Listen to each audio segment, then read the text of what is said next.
Hello, everybody. How's it going? It's your boy Jack here, and today I'm joined And you with my know it's gotta be buddy, Dan. the Dan. And it's the Dan Dude channel. You know me, a celebrity, YouTube pioneer, mogul extraordinaire. I've heard it all. What?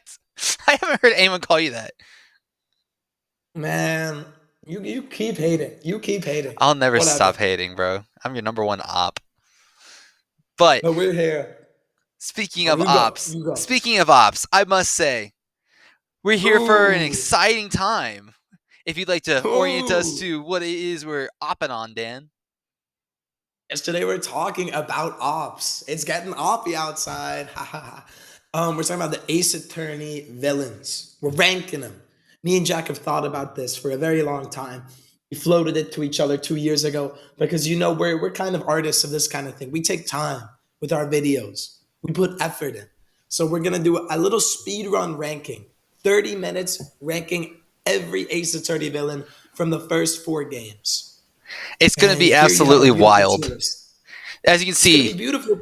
yes, dude. Oh my gosh. All these villains down here at the bottom, we haven't even scratched the surface of the Ace Attorney series clearly because like look at the Shadow Realm, bro. It's massive. It just gets more and more anime the further you go on. Yeah, man. I don't know what to think about it, honestly. I don't know. I wonder what the names are like because a lot of the cheeky bastards in here have quite the yeah, how should I put it? On the nose names. It's really my favorite thing about this series is how stupid its villains are.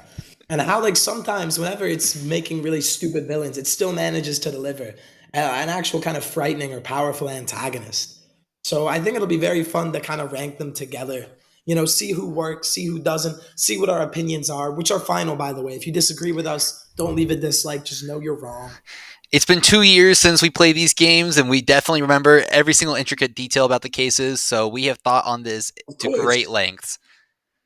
But We didn't quiz each other on the names before we started recording and get most of them wrong. We did not do that. definitely not. Dan pulled them straight off the top of his head. But Dan, how about before we jump into this here, how about you explain the criteria for how we're ranking these villains? That way we all understand what it is we're looking for in these guys. Well, sure. I think the ultimate criteria comes down to just what you and me enjoy. These are our two channels here. In terms of rough outlines, what we're looking for really are a few things. One, you got to have a good plan. Your scheme has to be appropriately villainous. It has to be evil in some way. If you're hitting a little scam, that's small fry stuff. We're looking for true blackguards. We're looking for real, mean spirited, no good losers. So you have to be villainous. You have to have a very kind of good performance in game. It's not enough for you to have off screen feats. I don't want to be told, like, oh, this person's evil. I want you to be in court proving you're evil in front of me. I want good dialogue, a good theme, good costume. I just want everything to work. Your backstory, if it's sick, higher points. If you have a tragic explanation for everything, sometimes it works, sometimes it doesn't. And then finally, I think we're just going to compare people in the context of their case and in their games, because of course each case is different. A tutorial villain will almost never be as good as any main case villain, but it's still important for us, I think, to just situate everyone within the context of whatever their case was. So, without further ado, do you want to get into the rankings? Absolutely, my good sir. So, just to kind of orient you guys to the tier list here at the top, we got the court just went silent, bro. Like, this is like, this guy like dropped the court dead. Like, they are shocked, they're perturbed, even. Below that, we got, this person will make the front page. Like, this is a head turner. Like, this is newsworthy. After that, we got Pearl Fay. Could have solved this case alone, like. I mean, it's child's play, but you know what? Not everybody can be the big times. After that, we got you should have Mm. rethought your plan, buddy. Clearly, it just was not going well. It's no wonder you got caught in 4K. Like no one had to do any kind of like real detective work. Let's be real. And then after that, Mm. you have go back to being a background character, buddy. These are the guys who just absolutely like botched it and like just could not get it together in one way or another. Maybe they just weren't interesting whatsoever. But either way, let's start off. So here we have let's see, this guy's name is Frank Sott. Frank Scott, yes, sir. And Oh guess what yeah, he did? He saw it. because he did it. Exactly. He wants you to believe he's just a witness who found Larry Butts murdering a woman with the Thinker, probably the most overused murder weapon in the entire game series. But of course, he did it. We got to see in classic Ace Attorney fashion. Well, Jack, what do you think? What do you think? How does he present himself in court? So honestly, he kind of the way he tries to carry himself, like clearly, like he was seen at the scene of the crime. So he had to Yeah. like divert tracks, and he found his scapegoat in Larry Butts, and so he had to decide in that moment, like, okay, this is it. I found this woman in this way. For an impromptu cover story, I'd say he did a fair attempt with what he was given. He was the first case, so there's some good introductions there in terms of a game sense. Yeah, he's not anything crazy, but overall, my thoughts on him are, he worked quickly. He had a plan to fall back on, and yeah, I think personally, I think he's probably like a Pearl Fay. It's child's You put play. him Pearl. Hmm. I would Mm. give him maybe bonus points for being a tutorial case. Like he can only do so much, and he has a very good breakdown. But I mean, his plan is one of the worst in the series. It's genuinely deranged to just beat this woman over the head. His lies, none of them are correct. If you look at his testimony, like, retrospectively, every single thing he says is not only wrong, it is easily provable as wrong. In terms of villainy, he's a minnow. I don't even know if he's a minnow. He's less than that. I think Pearl Fay is very fair, but I might A put him little in too you should have generous. rethought your plan, buddy. Yeah, you know what? You've kind of brought me to your side because you do have some excellent points with this testimony. Bro is yapping out of his ass, so I think we should put him in a should have rethought your plan, buddy. Good for a tutorial villain, don't get me wrong, but I mean he's the first ever villain in Ace Attorney. So of course his plan is gonna suck. Yep. But next up we have Mr. Red White, head of Blue Corps, and the murderer of Mia, sorry, Faye, also with the Thinker statue, as used by Frank Sod. I forgot how many So times they his reused plan that. is they have to reuse it, of course, and right after it's a little double header. His plan is a little in depth. He's wiretapping, he's monitoring, he suspects that Mia is onto him, and his corruption. And after he finds out, well, he takes matters into his own hands. He actually does punch Phoenix right in the face at the end of day two. So we get our first assault on Phoenix. I don't know though. His plan is pretty shit, and all of his accomplices are also very easy to see through. And he kind of folds under the first bit of pressure Phoenix gives to him. This is true. I And I mean, love his presentation. I love his outfit. oh, his He's villainous. I don't know if he's like super villain. his glamour. I think the heart was there. He had the wiretaps going. I think he just paid off all the people and then like just didn't know how villainy worked. So therefore, he ends up like Yeah, hiding behind his big titty secretary. Um, exactly. He just really he didn't have that panache. no, exactly. But you know what? For a sleaze bag, like corporate shell, I think yeah, it's easy to see his plan from a mile away, but it It is really is very. the He's the first only threat. person who could do it. Yeah, it's really like it is obviously him. But he has a nice breakdown. I like his kind of sweating and how he pounds the table. And I like his kind of vocabulary. I think it's very funny. But I don't know if I would put him any higher than Pearl Fay, personally. I think he's a solid Pearl Fay. I think he honestly is kind of like the, you know, I think the hook is probably Frank saw it if we were to talk about like a storytelling sense, and then like Yeah. he's sort of the line. He Yeah, he yeah, yeah. draws you in further. So I think he's a fair Pearl Fay. All Nothing right, let's put crazy, him but let's put him there. you're like easing into it. So And we got D Vasquez from Case 3, the Steel Samurai. Oh, what do you think of D Vasquez, Jack?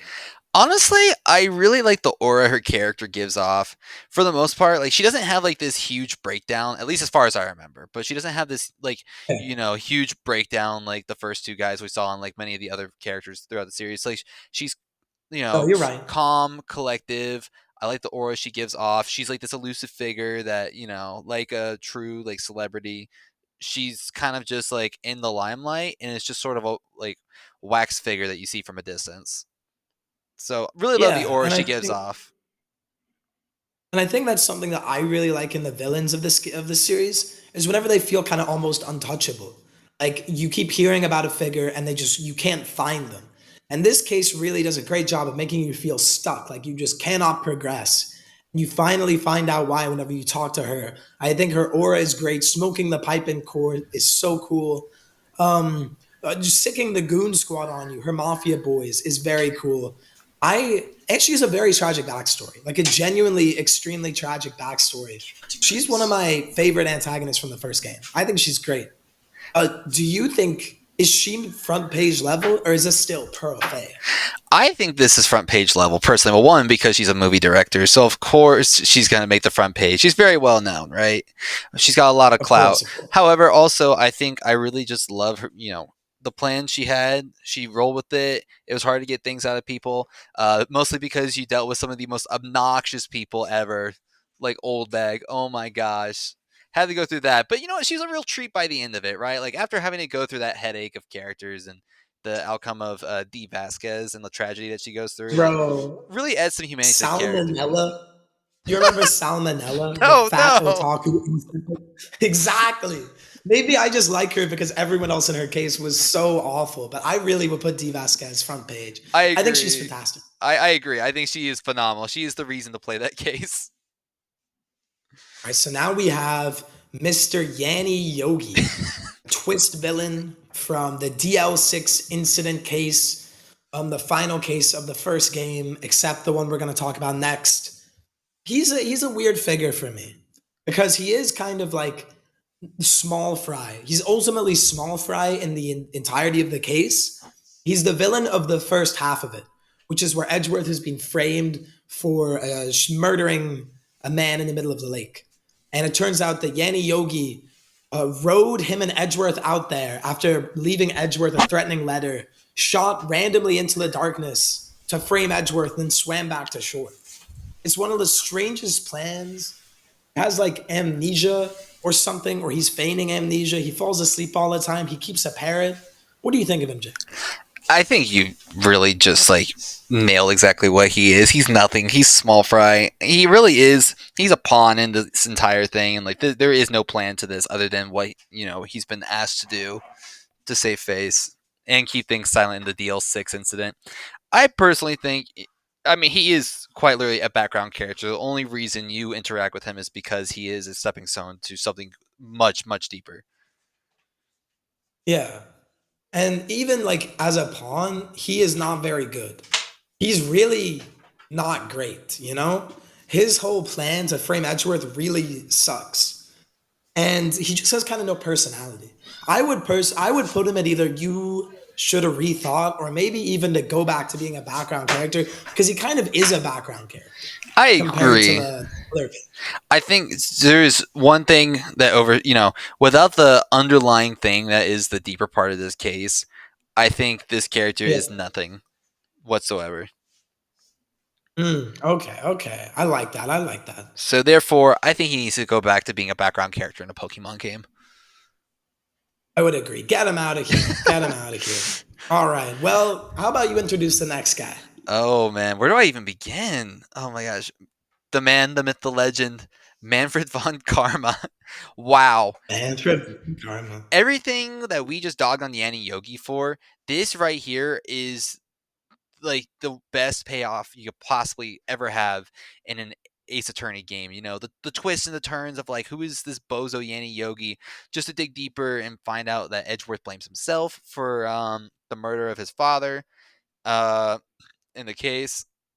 And just finding out like there's a Yeah. whole deep-seated corruption here, and you face off against this guy, the mentor to your rival in court, Miles Edgeworth, and you find out this guy doesn't care about what's right and what's wrong, what's just. He just cares about winning. He just cares about his streak. He literally wants his kill streak to stay intact.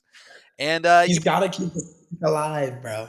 oh my gosh, and dude, just the way the trial goes, like through all like the, forcing, like just like pulling up every single nail you possibly can to get the information out of Manfred, just with his ultimate breakdown, where he just loses his shit in court. Like it is phenomenal. He is really just the most powerful presence, maybe in the first 3 games, maybe in the first 4 games. He is just incontestable in court. Like he has such a command of the room. His voice lines have a really kind of chunky, gravelly audio to them, which is just so good. His drip is incredible. Like he feels unbeatable for the most part. And whenever you finally uncover everything and see just how deep everything goes with him, his breakdown is so satisfying. Using the metal detector is so satisfying. But to me, he's just the perfect villain. Like he is the villain. I would personally put him in the court just went silent. But what would you think? Oh, I absolutely agree. I mean, like in the game, the court literally did go silent. I mean, like he's causes the court to go silent like every time he rebuttals you and like snaps his fingers and like retorts out. But like truly after his meltdown, like just like the pause afterward, just like damn, what did Yeah. we just uncover? Like really, I think it really captures the court just went silent best. Well, then I think that's put him up there. Our first court just went silent S tier villain, Manfred von Karma. And from the first game, we got a character for each tier. Wow, this is Very nice. impressive. Very nice. This really is impressive. Now, would you like to introduce our little mystery figure down here that I seem to have Of blanked on? course. Because the first game actually has one more case retroactively added to it. And one of the killers of that case, a lore killer from Rise from the Ashes, is Joe Black, the serial killer responsible for the deaths of, I don't remember how many, but I think it's double digits or close numbers of people, and responsible for the seed of the SL9 incident that would cause Lana and whatever the hell the other girl's name is, Emma Sky's fates to be in Crux. He's a lore villain. He has absolutely no screen time. He does nothing. He's really only there as a figure from the past to appear in shadow in the flashback scenes. And because of that, I think that kind of automatically qualifies him for background character. He's dead by the time the game starts. This is true, and the fact that I didn't really remember this guy really says a lot. But I mean, like that's his intended purpose. He is in the background. He is something to move the plot forward. So I don't think not to like any kind of discredit. He was written with that intention. So I think I do agree. He is definitely a background. Yeah. Okay. I'm very fine with that because alongside that case and the real villain of one of the longest cases, if not the longest in this Oh series, my gosh. is Damon Gant, Chief of Police, the Demon Gent himself, Mr. Stare, Mr. How are you doing? What do you think of him, Jack? Honestly, it's hard for me to remember because I moved past the first game and then went back to it after I beat all of the trilogy. So his case was entertaining. I really liked how like Emma Sky was, brought Yeah. into everything as goofy as she was. Gant himself, I like the aura he gives off. I like the idea of a corrupt chief. I kind of forget exactly what he did. What was it? He like forged a whole bunch of evidence. Oh, he forged so much evidence. He forged evidence. He forced his prosecutors to take the fall for him. He falsified dozens of convictions, got innocent men killed, all in a conspiracy to keep power and cover his own ass. Oh yeah, dude, he is a phenomenal villain, and the way he like uses his power to strong arm his way through, it's like he really is like somebody who makes you drop your guard, and I think that really says something about putting that kind of character in and having this like the rug pulled out from under you. Really speaks a lot. Also, he has some of the best kind of presentation and performance in the whole series. He's a villain who is present throughout the entirety of the case, but he feels so aloof. He looks at Phoenix and just stares at him. Whenever you make a blunder in speech, he just looks at you, and the whole game goes silent. All you can hear is background music for like 15 seconds. It's really creepy. He just feels so powerful and so untouchable. He's best friends with the judge. He comes in and he has a cute little nickname for the guy who's supposed to be sentencing him. It's crazy. For me, he's really the only redeemable part of that case. For a case that goes on for so long, for far too long, uses a bad DS mechanic and just really has no kind of cohesion. He was the only thing that made me finish it.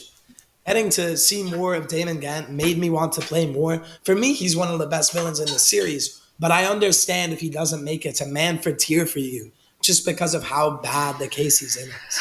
Honestly, the way I'm looking at this right now, based on the criteria we set in a vacuum, he did everything right. He like made all the right shots with the circumstances of the case. I think he's a court just Yeah. went silent instance because it shows true corruption within the courts, and he really is the guy who like made you drop your guard and you like wouldn't expect him. If we were to judge based on like all like the rest of the case, oh my gosh, I would definitely have to knock a tear for the amount of times I had to rewatch that stupid freaking slow motion video. Dude, oh my God, it's so crazy. I just remember the Blue Badger theme playing over and over and over. It's terrible. I don't know if you do. It's so bad. But I very much agree. I think the Damon Gantis court just went silent. I His agree. breakdown is incredible. How you beat him is incredible. He's just great. But that means we have to go into the next game. Justice for All, with the introduction character of Richard Wellington, aka the Drifting Virtuoso. Do you remember him, Jack? Much like Phoenix's amnesia during this case, I forgot who this Joe Schmo is. Well, you really couldn't be blamed because he's one of the lamest villains in the series. His plan is garbage. He's a phone scammer. He's a crypto scammer who sees a policeman after losing his phone and so decides to just push him off a ledge to his death. Then he fucks up every single way that you could possibly cover your tracks and goes so far as to go to the courtroom to beat the prosecutor over the head with a fire extinguisher to give him amnesia. I mean, he's genuinely deranged. He has some of the most like funny dialogue out of any introductory villain, just because he constantly calls Phoenix broke and a bum who didn't go to a good school. But his actual villainy is garbage. He's trash. He's very fun, but his schemes are so lame. I don't know where you could put him. Oh man, I think honestly, he is the definition of should have rethought his plan. If he had just not like freaked out, and pushed an officer over the edge and killed them, like he could have gone back to phone scamming, bro. He could have gone back to like texting me on my phone asking if I want to work for Timu. Yeah, exactly. He's a Timu scammer. I think for a Timu scammer, well, he's too good for a background character. For me, it's tough. I might honestly, this is controversial. I'm gonna put him in Pearl Fay. Because you know what? Yes, his plan sucks. Yes, he's a schemer, but like he's fun. Every moment that he's talking, I thought it was quite good. That's But fair. of course, he just sucks. This is up to you. Where would Hmm. you put Richard Wellington? I don't know. I mean, so looking at the character, since phone scamming is his MO and not murder, I'm gonna Yeah. say he jumped out of his depth. He jumped out of his depth. So maybe that's not a case of like needing to rethink, but he certainly didn't think twice. Although the fact that he hit the defense lawyer over the head with a fire extinguisher, hoping that would cause amnesia, I think that's such a huge gamble, bro. I don't know what kind of logic you pull from that. I think he should have rethought his plan. Well, no, his plan is actually probably the worst out of anyone so far. So I'm fine with you should have rethought your plan. It is genuinely worse than Frank Solid's. So should we keep going on I to think we Miss need Eenie to. Meenie? Eeny meeny, run us through it, bro. Eenie, eenie, eenie. Where to put her? You meet her, she's got this California Valley girl kind of speech, and you just wonder, is she for real? This is the most obvious villain in the world. Is she for real? But of course, she is for real. She is the obvious villain, but in a very unobvious way, with the twist turning out that she is her sister, Meanie Meanie, but with plastic surgery to reconstruct her face after a car crash. For me, I actually really enjoyed her as a villain. I thought that she was quite fun, and her plan was really good. It's not her fault that Phoenix had access to bullshit spirit channeling techniques in order to win. Like Phoenix was cheating his ass off. He got the locket that tells you if someone's lying, and he got a pearl to channel Mia. It was insane. But I think her plan's quite good. And I really like how she handles herself in court. After you reveal who she is and her personality flips entirely. I do agree. I really like that contrast and how she really took on this ditzy Valley girl person, like really suppressing like her true like nature down inside of her. I forget what happened to her sister. Did she die in the car crash? Yes, she was actually driving the car with her sister. She was really tired after Dr. Gray overworked her and she crashed and her sister died. But she crawled out of the wreckage and took her sister's driver's license with her. so that whenever they did burn surgery on her, she was brought back as her sister. Right, right. Yeah, no, I really think that's such a cool like that's such a like criminal like maybe not criminal mastermind, but that really feels like something you'd find from like a criminal psychopath. Like that's just so raw, so visceral, so like, you know, thought out. I think and the fact that she is such a like you don't realize who it is, but the fact that you unearth it and figure it out, and like you know, this is supposed to be like a person who's dead, right? I think that would make the Yeah, front page if I saw that in court and was like, what? dude, it's sick. It's sick. So where do we put her though becomes the question. I Does don't. she and Will make the front page? I think so. I mean, I feel like there's enough notoriety there, and like just like the way she like escapes. Like, okay, case aside, I can't exactly remember what the case was entirely about, but I know I just remember the doctor, and I hated that guy. But Yeah. in terms of her as an antagonist, I really think like the switch between her going from like her sister's personality to her own, uh, and also like the notoriety of the circumstances of her getting this plastic surgery. I think that would make the front page. I think it's really neat and the first like actual like truly twisty one in terms of like somebody like taking on alter ego. Oh yeah. Okay, I'm very happy putting her there then, because she is kind of like Yanni Yogi. She is also not a pawn per se, but being used in a larger game, and that game is ran by Morgan Fay.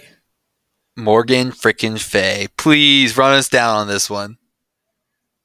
Oh, Morgan Fay is of course the aunt of Maya Fay, Phoenix's assistant, and the mother of Mia Fay, or sorry, Pearl Fay. And she wants to kill Mystic Maya however she can, so that her daughter Pearl will inherit the Karain channeling school. Her plan is basically just to steal Mini's plan and use the Dr. Gray incident to frame Maya for the murder.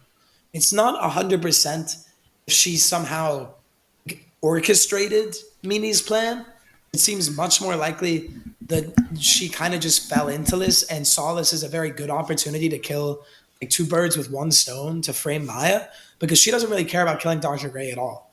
She's our first villain here who actually has forward reach. We can't rank her solely upon the Karain channeling case, because she's also one of the villains of Trials and Tribulations, the very final case of the third game, Delia Hawthorne. She is Hmm. supposed to have orchestrated that also in some way from her jail cell. She's portrayed as kind of like a mastermind and a manipulator, but of course she is caught instantly and never succeeds. So I don't know how much weight she actually holds, but she's quite an imposing figure. Her eyes flash whenever Phoenix tells her something she doesn't like.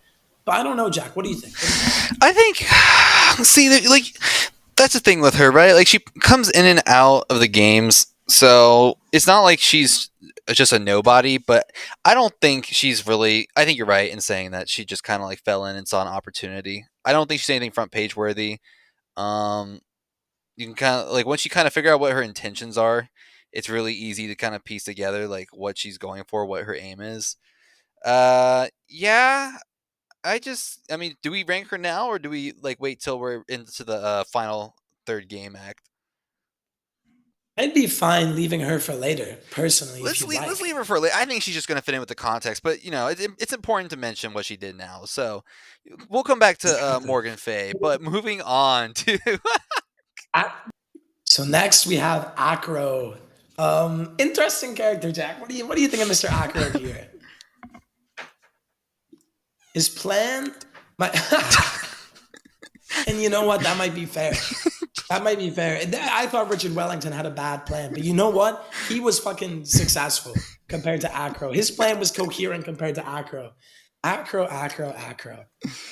His plan to drop a bust onto the head of the guy in a cloak below him, where by sheer happenstance, the bust catches a hat and cloak upon it to give the illusion of a levitating magician, all in the dark, all with a chance witness that shouldn't have been there. Um, it's physically impossible. It makes no sense. His original plan, if the cloak hadn't worked, was to drop a statue on a random guy's head because he didn't know who was under the coat. Then to winch it back up to his room. which is just insanity. It is one of the stupidest. Oh my god, Dude, bro. he didn't even forward think it through. Like, he honestly would have been better off if he had just, like, you know, shot a dude square in the face. Like, no one would suspect a, it'd be hard to suspect a crippled guy. Like, all things considered. I mean, like, Yeah. oh my gosh, like, to the great lengths he goes through, he just has, like, what was his long term plan? What was he gonna do once this, somebody was found dead, huh? Like, it doesn't really make any sense whatsoever. What was the long term goal other than just like a short blind rage of revenge to, like, you know, kill the ringmaster of the girl who, like, had her pet tiger accidentally sneeze and chomp down on his brother who had a crush on her. Like, I just, oh my gosh, it's circus, bro. Well, yeah, I think that was his plan, was just blind hot rage, which of course, it doesn't really make you very villainous, does it? At No, least it compared to the doesn't. other people on this list.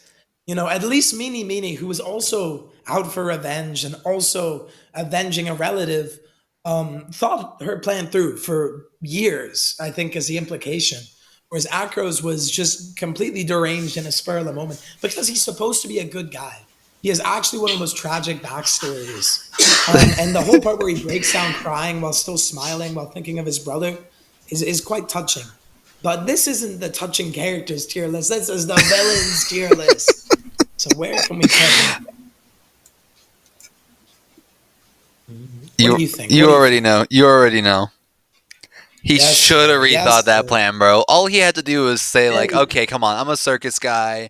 I could probably do some kind of acrobatic stuff. Dude, he could have thrown a freaking tomahawk across the yard like it was a Call of Duty Black Ops map. And, like, with like 5 seconds left in overtime, and And it would he have could have gotten away with it so much better. He could have shot every member of the circus in the back of the head, and his crime would have been harder to pin on him than his current scheme. But that's life. That's life. But That's speaking of life. mass murder, let's talk about the guy with the highest body count on this list, Mr. Shelby the Killer, Shelby the Killer, who Ooh. we meet at the end of the second game, Justice for All, in Farewell My Turnabouts. He's originally a lobby boy or a bellhop. We later discover is an assassin in the employ of the next villain on this list. He's another pawn type character, but he is extremely menacing. I think this guy's a definition of aura in Ace Attorney. He's, this untouchable, very suave kind of gentleman who goes so far as to kidnap Maya in one of like the most insane sequences in the game. He just straight up kidnaps your best friend and your partner, and he really causes very, very great physical stress on Phoenix in a way that we've never seen any other villain do. But I don't know how much credit we can give him for that versus the next guy, Matt on guard, of course. But what do you think, Jack? What do you think of him?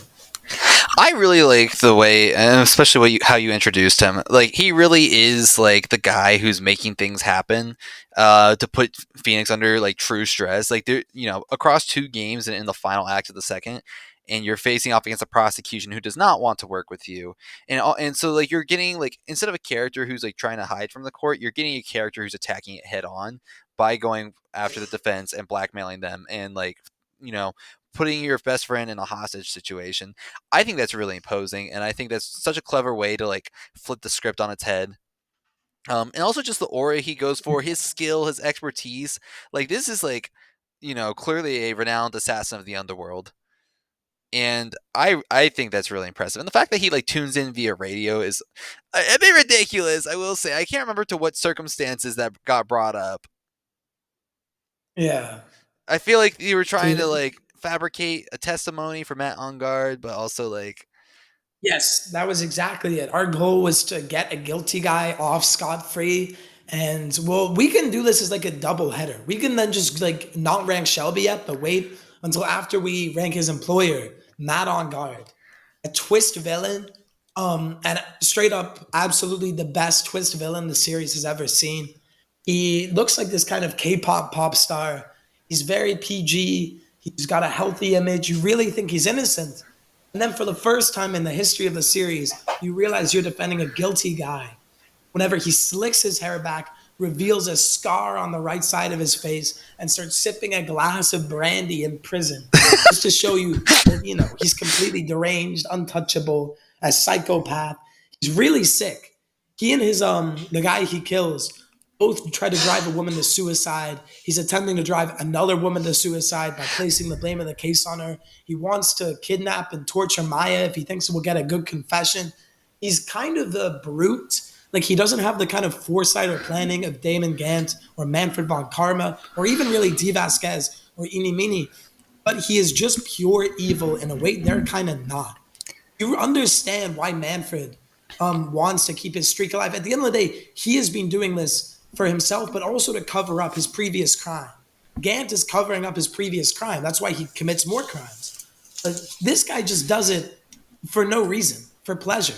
He's like a genuine psychopath He's a and one of the sadist. best villains, in my opinion, of the series. I'll just go ahead and say it. His plan is genius. It's really, really phenomenal. Compared to most of the plans of the people in this series, his is way, way better. Oh, I absolutely agree. And the thing is, both Shelby the Killer and Matt on Guard are like, oh, they're so equal. But like, I feel like well, like I feel like one of them is make the front page, and the other is the court just went silent. I'm kind of thinking like Matt on Guard is court went silent just by like pure shock, and then like Shelby the Killer will make the front page. Yeah. I think that is very, very fair. Shelby's very much front page material. He doesn't have the personality aspect I think you need to be at the top. But Matt on Guard has personality in spades. Whenever you're so good at being a villain that you cause the music of your scene to change, I think that just proves, you've got presentation, you've got pizzazz. He's so sick. Oh, and For me, I would put him behind Manfred, but above Damon Gant. I Just agree. I personally. agree. So here, let me shuffle some people around here. And where were we? So like, if they're closer to the left side, we're gonna say they're like the top of the top. Where Exactly, where would we put exactly. Shelby the Killer? Do we put? I I would put him. Yeah, I would put him at the top of Will Make the front page because he is just a great character. But I would leave Will the front page the same, and yes, I would do exactly that. For Acro, your plan is so bad, buddy. You're lucky that you have a good personality, so you're not being put in the background character territory. it's actually terrible. But okay, so the next one, who we got? We got Luke at me, aka Look at Me of the Mask case, the great series of thefts that ends in murder that is tried, that is attempted to be pinned. Hold on, let me see who it is attempted to be pinned on. Oh, it's that guy who's Ron like Delight. Ron Delight. Yes, yes, yes. Rob Delight. That's right, and his wife's just like, oh, he's just out doing things. And you find out, of course, that he's not out doing things. He is the criminal master mask. He's guilty of grand larceny and fraud. But it doesn't matter because he's not guilty of murder. Luke Atme is a private detective who described himself as kind of Sherlock Holmes meets Hercule Poirot, meets a penguin, meets, some kind of methamphetamine. He is absolutely hopped up on himself the entire case. He does not stop talking. He's extremely fun. But his plan is insane. His plan is to dress up as a career criminal so that he can frame that criminal for murder and just pin his crimes on mask to mask, which of course doesn't work. It proves itself to be very, very bad because it's quite obvious that Mask to Mask didn't kill anyone as you go through the case. But I kind of like him. I think his personality in spades.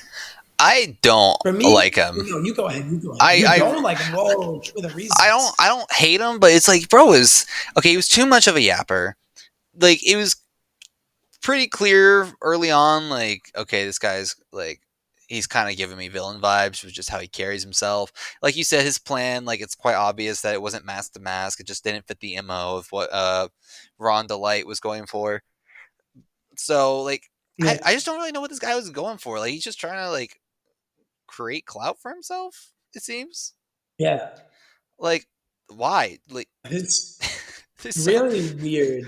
like how about you like fabricate like some kind of ancient history document and then be like, "Huzzah, I just like discovered that Nicolas Cage was actually the one with the real Declaration of Independence," but like I just it's so clearly him that Pearl Fey could have solved this for me.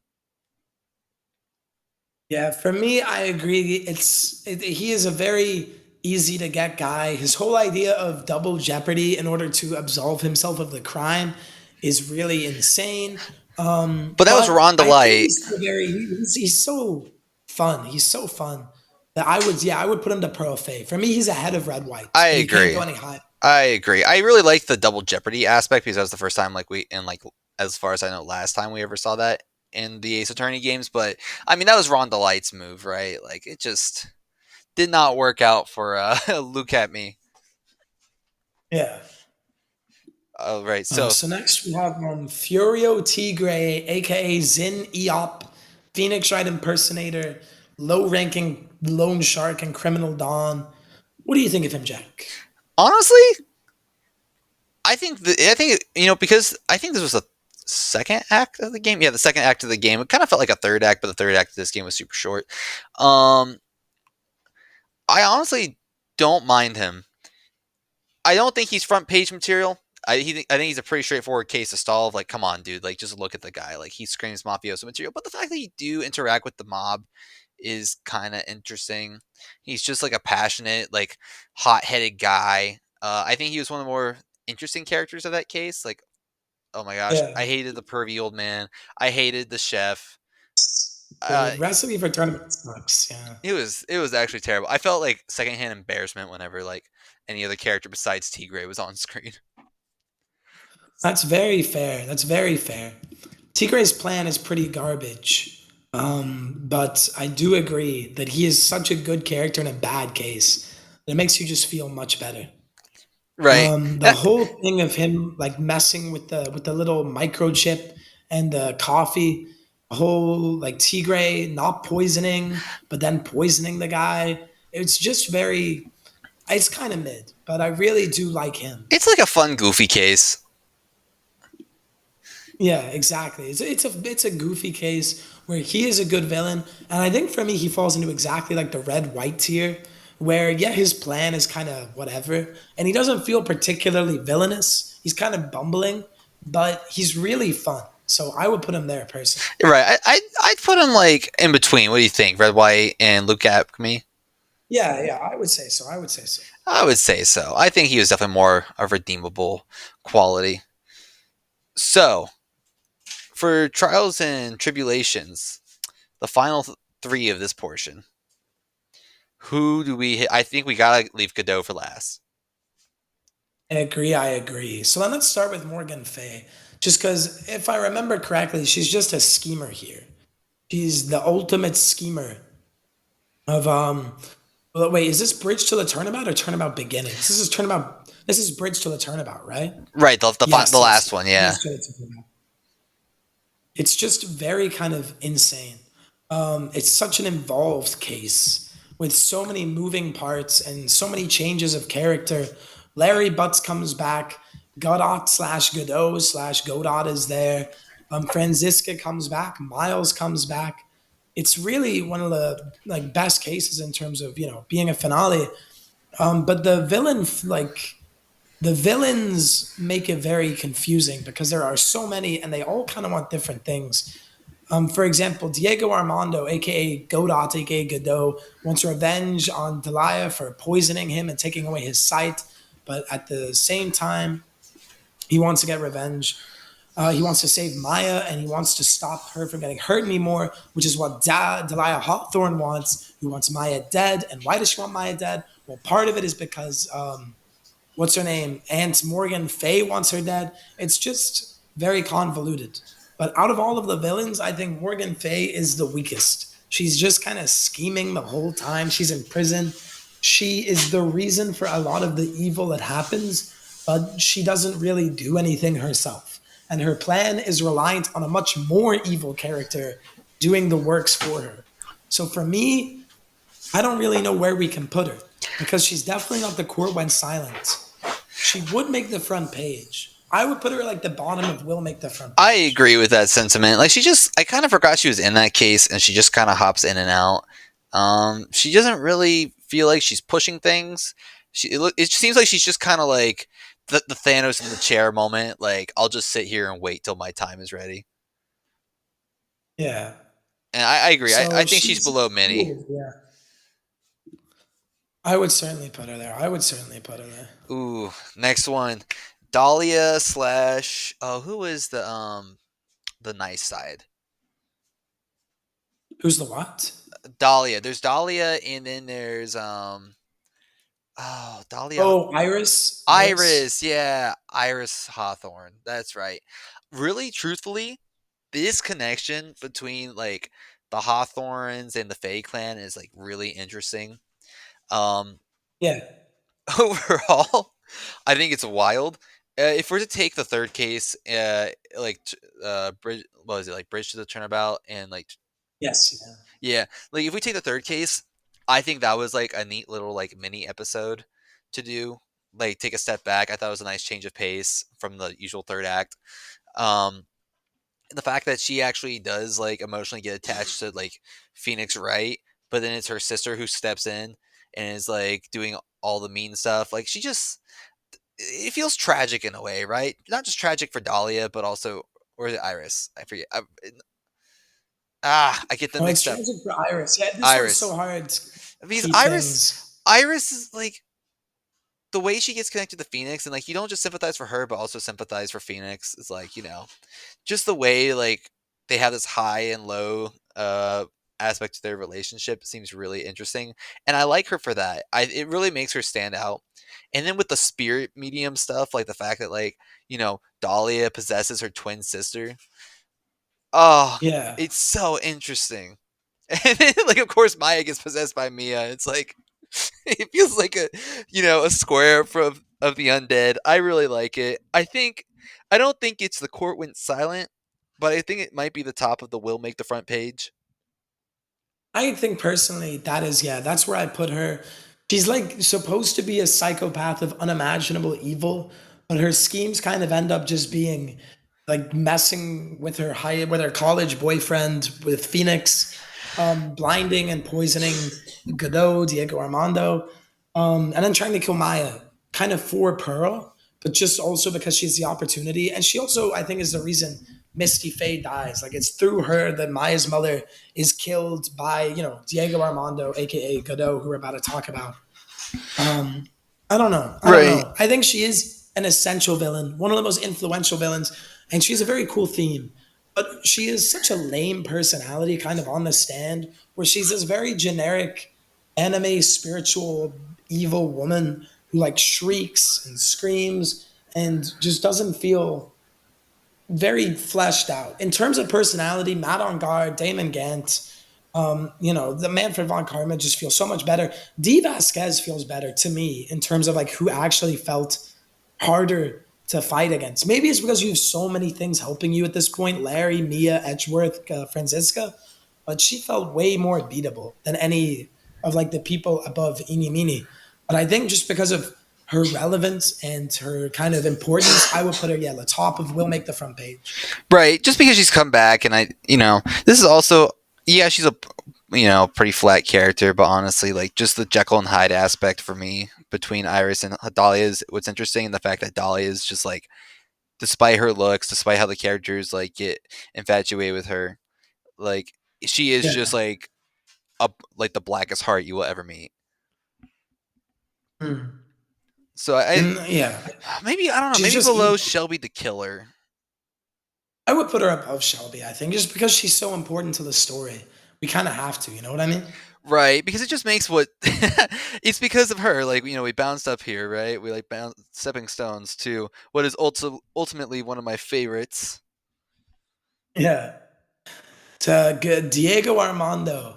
I'm going to call him Diego Armando instead of Godot because it's as Diego he commits his crime, taking revenge on Dahlia Hawthorne by killing her posthumous possessed body in the body of Misty Faye, aka the mother of Maya Faye, who is under the impersonatory alias of Ellie Delot. It's an extremely complicated plot. But a long story short is that he kills an innocent woman to save an innocent woman because the first innocent woman was being possessed by an evil woman. Um, And of course, I mean, he's the prosecutor. He's the only prosecutor of these first four games. Well, actually, that's not true. We're about to get to a second one. But he's the only prosecutor in the first three games who you get to like really put away after three cases of fighting against him. He's a constant character, and showing off against him is one of the most like intense, very fun sequences in the history of the game. For me, he's just very cool.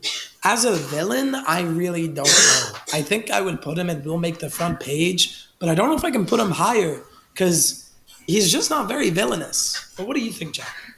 I think certainly, like, for what he all represents, I think the court will go silent. I think he's at the bottom of the court just went silent, but it's Yeah, because like he basically took vigilanteism into his own hands, and after like putting away two people in prison, and then like this third yeah, one comes out, and like he's very clearly like just put me out of my misery, essentially like send me to jail, prove the system still works. Like I think that's commendable. He's a villain with honor in a way, just because like already if he gets off the hook, then like justice has failed, yeah, and yeah. I agree completely. Yeah, I think what it all represents, I think the more the symbology of it all. I think like the room understands the atmosphere of, what it all represents. And so does Godot. So I think it's like a tragic villain in a way. So much better than Aggro in terms of like, got yeah. blinded, poisoned, woke up, his loved his beloved is dead. And so I.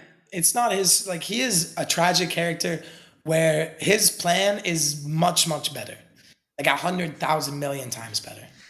and dude, props to him for tracking what the fuck was going on with all this spirit medium bullshit. Yeah. I So I would put him at there exactly where you said. In we'll make the. Or yeah, the court just went silent. Yeah, man. I think that's very fitting for him. Like honestly, all the final act like big baddies are like always a banger. I'm glad they always pull through in the end. But alas, Phoenix is taking a step back from the spotlight, and we're moving on to the one and only Apollo Justice. The game so good that we are going to talk about every villain in 6 minutes and 47 seconds because we just love the game so much. It would be unfair to do it any other way. So let's skip Mr. Clavier, I think, in the beginning because he's not like the first. I mean, he is the first villain, but he's not the first villain. You know what I mean? No, exactly. I think who is this chick He's again? like a turnabout corner. Of course, oh, who's this chick? You're of course talking about the villain, the famous Waki Kitaki, right? I think No, not no, Waki Waki's Kitaki. the kid, the son of the mafia. Oh right, she's the like PA assistant or Tiala, whatever. Tiala. What's her Yeah, name? she's Tiala. What is her name? Oh well, who cares? Oh, Alita Ciala. There we go. There we go. Oh, that's it. That's it. That's right. Yeah. She was What a beautiful fine. character. She wasn't bad. She wasn't terrible. I can't really remember her plan. I don't remember how sound it was.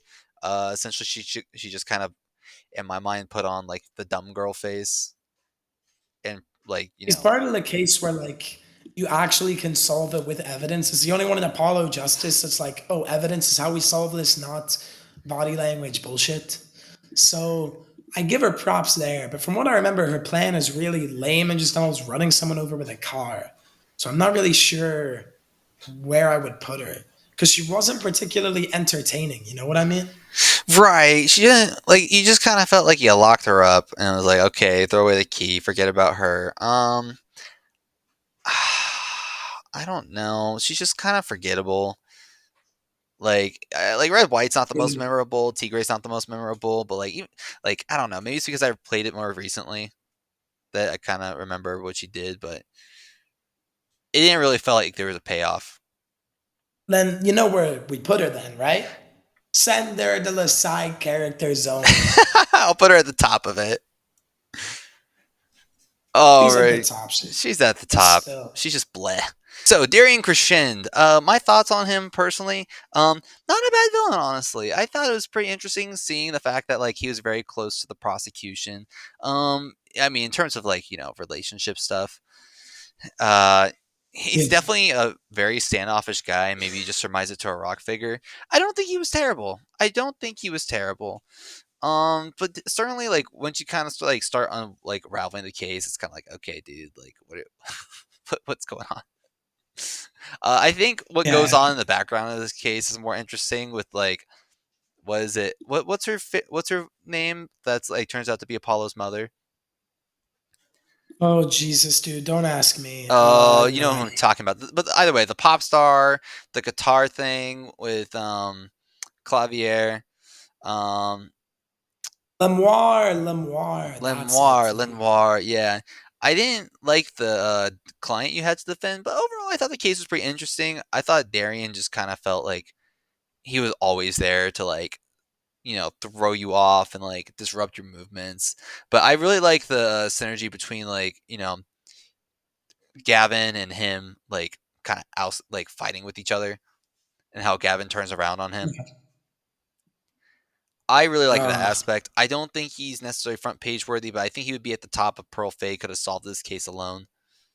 I think that's very fair. I do not think Pearl Fay could have solved that case because it was kind of impossible. But I do think that he is an extremely cool like villain. But his villainy, with a lot of Apollo Justice, the villainy takes a backseat to the ridiculous plot reveals in terms of family connections, etc. And I think his case is kind of like that, where he is a cool villain, and his relationship with Clavier is just very fun to see.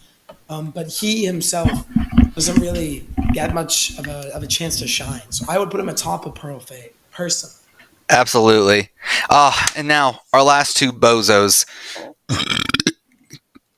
Oh, perfect. Thank you. Well, we've got this famous guy whose name is, of course, Magnifique Grammarie.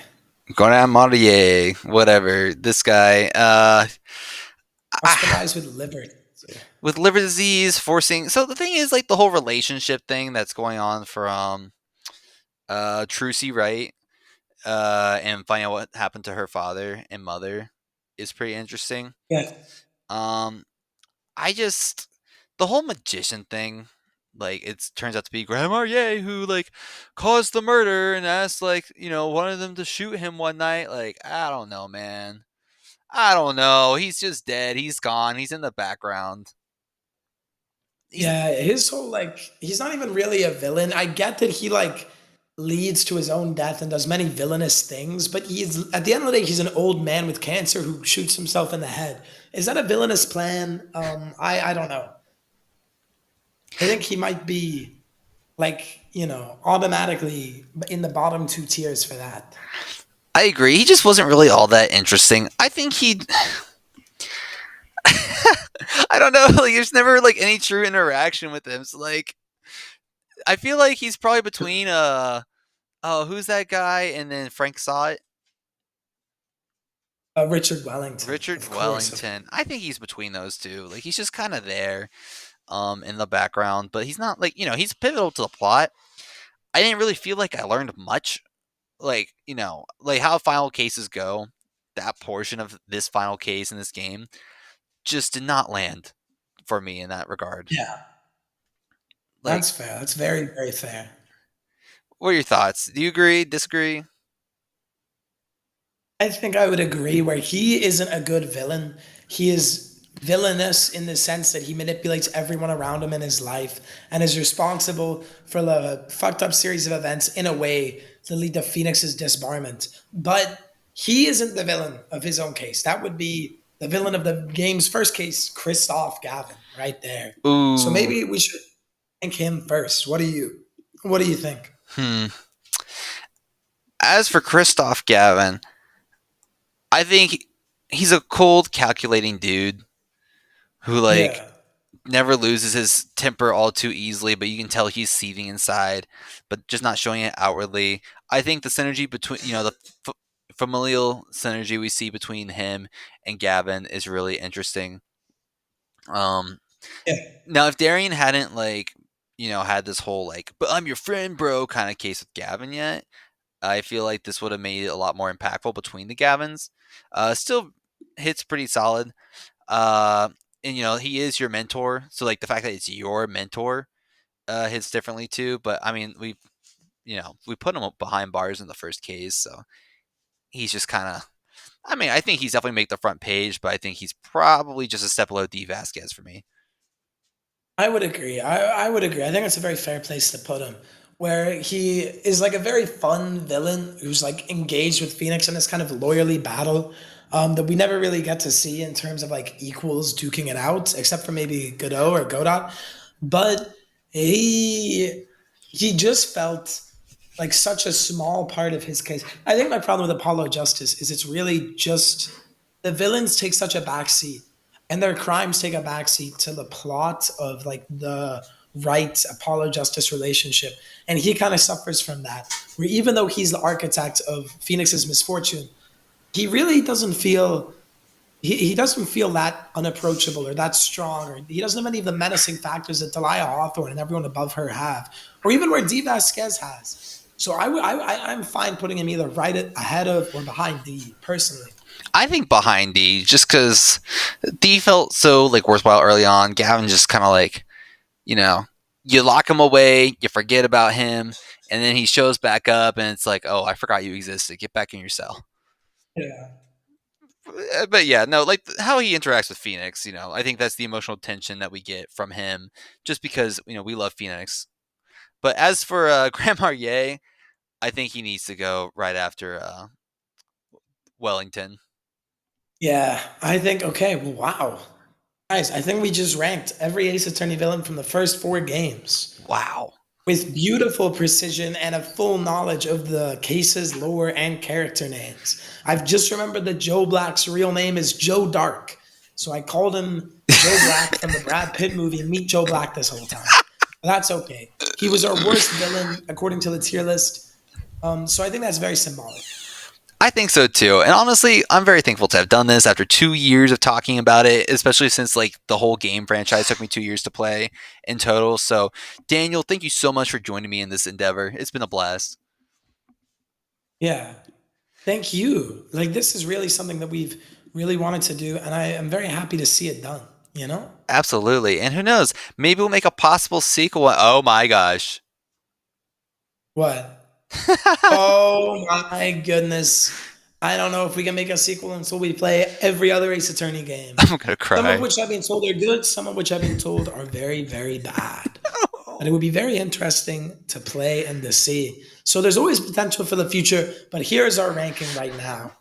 Very nice ranking, I think. Very nice. But guys, if we were wrong, tell us in the comments. We will report them to YouTube and try to get your account terminated, but leave them anyway. Um, I don't know. That's all from the Dan Shan dude. And that's all from the Jack Doty, like good times. Come check out the channel if this ends up on Dan's. If it's on mine, I guess you could support him too. Woohoo. Okay. Thank you. So kind. You're so kind. You're so welcome. You're so welcome. All right. Well, take care, everybody.